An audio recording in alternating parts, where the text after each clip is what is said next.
Good evening. Scott here, known as Cantaloupe to some online, and I'm bringing a subject to you that's interesting to me. It might be of interest to you or someone you know. This will be a third and final reaction video I make today about a video I watched just now. This one is of Elon Musk in an interview, apparently describing some complaints and concerns about OpenAI. I did a little bit of cursory research and got some answers for myself because I was curious. So I just want to share what I found and address his concerns that he voiced in his video from my perspective. So I'm going to jump right in.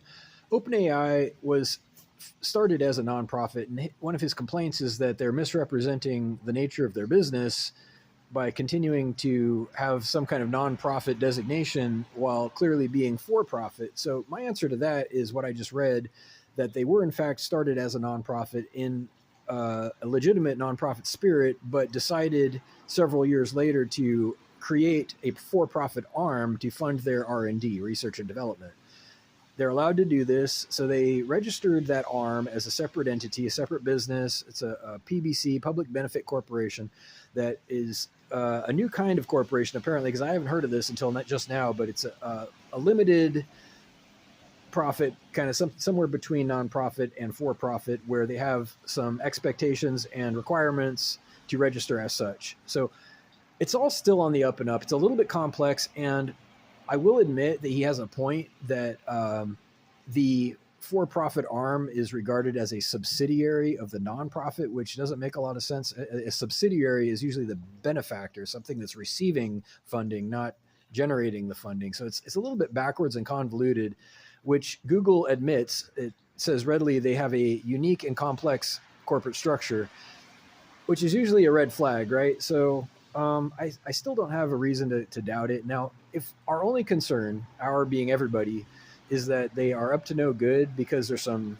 complexity to their structure, their business structure, I would probably want to see more evidence of impropriety before I, rally the troops.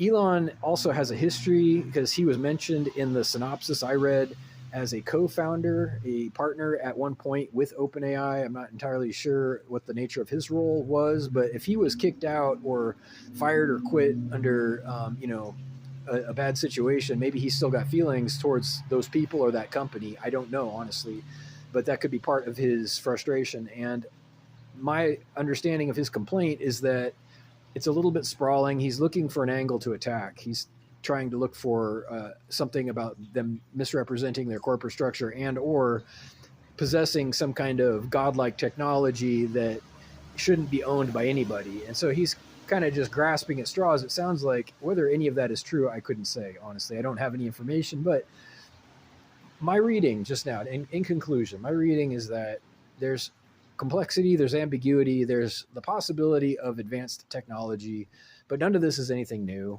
And so they are making money. I don't particularly like that. I think that there are trade-offs to any commercial endeavor that are not always to the benefit of the consumer. I think that commercialization of anything has a pretty toxic trade-off, but that's a whole different video. I'm not going to dive into that in this one. But last thing is, if there is no real reason to be concerned, you have an obligation as a civilized person to err on the side of optimism. I'm going to say that twice. If you don't have some kind of evidence of impropriety besides the complexity and the unusualness of the company, then you're bound actually by U.S. law even to assume their innocence and to respect their corporate privacy, their boundaries, such as they are, and have some faith. You are actually required to do this, whoever you are. You're not permitted to, burn them at the stake as a witch if there's no good evidence to the contrary. If there's no evidence of them actually being a witch, so to speak. I stand by this presumption of innocence, this optimism, especially when it's difficult, when there's something at stake, something large, potentially some kind of danger or concern, when something actually matters. In other words, that's when standing by your advice, taking your own advice and walking the walk, so to speak, really is an opportunity. If you agree or disagree, please reach out with questions or comments to whitehotrobot@gmail.com. Thank you.